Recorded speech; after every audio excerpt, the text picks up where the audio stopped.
अस्सलाम वालेकुम students, 9th class today 13th of May 2020। So आज का जो हमारा टॉपिक है unit number 5 physical states of matter में वो है वेपर प्रेशर। तो आज वेपर प्रेशर को स्टडी करेंगे हम। चलिए स्टार्ट करते हैं।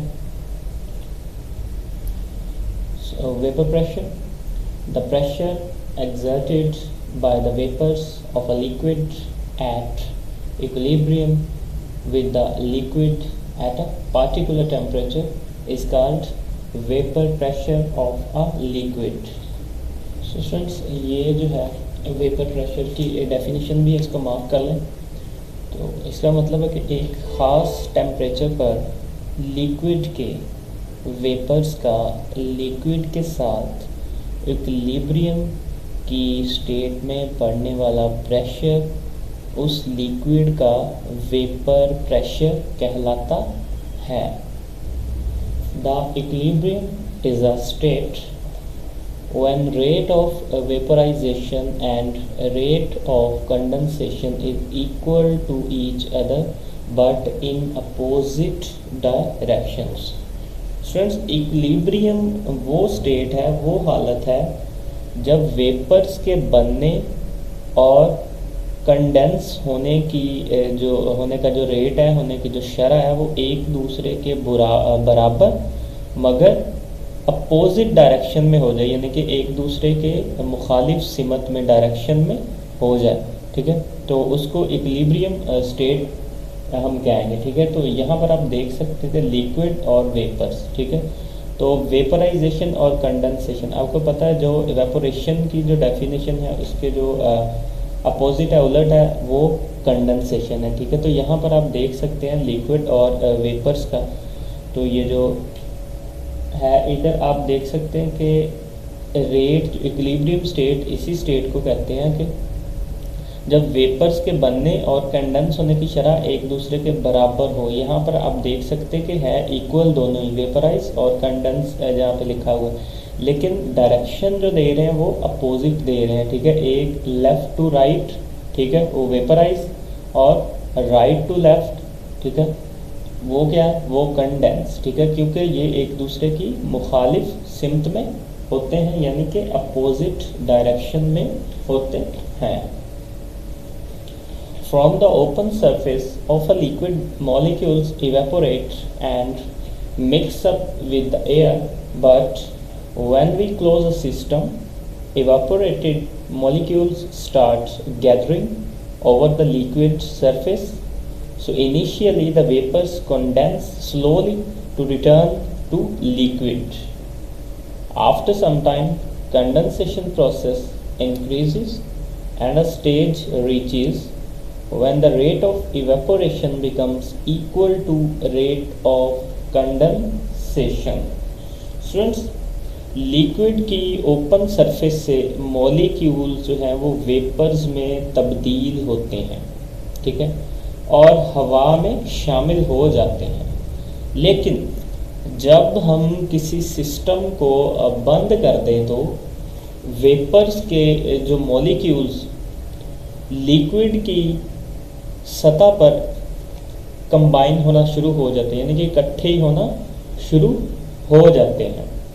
सो शुरू में वेपर्स का लिक्विड में चेंज होने का जो प्रोसेस है वो आहिस्ता आहिस्ता होता है, यानी कि शुरू में स्लोली होता है। ठीक है, जो वेपर्स का लिक्विड में जो चेंज होने का जो प्रोसेस है वो स्लोली होता है, बट आफ्टर सम टाइम, लेकिन कुछ देर बाद कंडेंसेशन का जो प्रोसेस है वो तेज़ हो जाता है और एक ऐसा वक्त आता है जब वेपर्स बनने और कंडेंस होने की जो स्पीड है वो सेम हो जाती है, यानी कि वो एक जैसी हो जाती है, becomes equal to the rate of condensation. ठीक है, यानी कि एक टाइम फिर ऐसा आता है कि जब वेपर्स बनने और कंडेंस होने की जो स्पीड है, रफ्तार है, वो एक जैसी हो जाती है। So at that stage the number of molecules evaporating will be equal to the number of molecules coming back, which is called condensing to liquid. So this state is called dynamic equilibrium. यहाँ पर students ये diagrams भी दिखाई गई हैं, figures A, B, C, तो ये भी आप लोग देख सकते हैं. सो इस वक्त जो है वेपर्स बनने वाले और दोबारा जो कूल होने के बाद ठंडा होने होकर जो है लिक्विड में चेंज होने वाले मॉलिक्यूल्स की जो तादाद है वो इक्वल हो जाती है, बराबर हो जाती है. सो इस स्टेट को हम डायनामिक इक्विलिब्रियम कहते हैं. ठीक है, जैसा कि यहाँ पर ये जो फिगर A, B, C, ठीक है, ये फिगर A में एरोस जो हैं वो डाउन से जो है वो टॉप की तरफ जा रहे हैं. ठीक है, तो B में जो है वो आप देख सकते हैं कि उसमें टॉप टू बॉटम भी आ रहे हैं, एरोस के जो साइन शो करवाए गए हैं. ठीक है, और उसके अपोजिट यानी कि वेपोराइजेशन भी हो रही है और कंडेंसेशन भी हो रही है. इसी तरह C में भी आप देख सकते हैं. ठीक है, वेपोराइजेशन भी हो रही है और कंडेंसेशन भी हो रही है, दोनों प्रोसेस सेम हो रहे हैं. तो इस स्टेट को जो है वो क्या कहा गया, a state of dynamic equilibrium between liquid and its vapours. ये लिक्विड है और साथ में ये जो फिगर में उसके आपको वेपर्स बने जो नज़र आ रहे हैं. तो यहाँ पर जो डायनामिक इक्विलिब्रियम है, जो पॉइंट है यहाँ पर जो स्टेट है, इसको डायनामिक इक्विलिब्रियम हम क्यों कहते हैं कि ये दोनों becomes equal to each other. Evaporating will be equal to the number of molecules coming back. So जैसे ही इवेपोरेशन हो रही है तो कमिंग बैक हो रहा है. ठीक है, उसके बाद जो वो है नंबर ऑफ मॉलिक्यूल्स जो हैं वो कमिंग बैक हो रहे हैं. तो दोनों स्टेट्स जब इक्वल हो रही हैं, ठीक है, तो rate of evaporation becomes equal to the rate of condensation. तो इस स्टेट को हम डायनामिक इक्विलिब्रियम कहते हैं. जैसे ये देख लें आप, एरोज जो हैं वो आपको जो रिटर्न एरो नज़र आ रहे हैं. ठीक है, इसका मतलब है कि जहाँ पे इवेपोरेशन हो रही है वहाँ पे कंडेंसेशन भी हो रही है. ठीक है, A, B, C फिगर में यही दिखाया जा रहा है आपको. ठीक है, स्टार्ट में जो है जैसे हमने पीछे पढ़ा कि ये प्रोसेस स्लो होता है, तो A वाली फिगर जो है वो आप देख सकते हैं. ठीक है, वहाँ पे बिल्कुल अभी प्रोसेस शुरू है. B में थोड़ा सा वो प्रोसीड कर रहा है, यानी कि फर्दर उसकी प्रोसेस शुरू हुआ है. ठीक है, कंडेंसेशन और इवेपोरेशन का. C में जो है वो अब जैसे कि हमने पीछे पढ़ा तो with the passage of time जो है वो प्रोसेस स्पीडीली होता जाता है. ठीक है, इवेपोरेशन और कंडेंसेशन, ठीक है, दोनों रेट्स जब इक्वल हो गए तो स्टेट कौन सी आ गई हमारे पास, state of dynamic equilibrium. Next students हमारे पास vapour pressure of a liquid depends upon the following factors.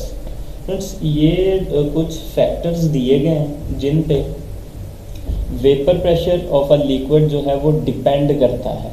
उनमें से नंबर 1 है हमारे पास नेचर ऑफ लिक्विड.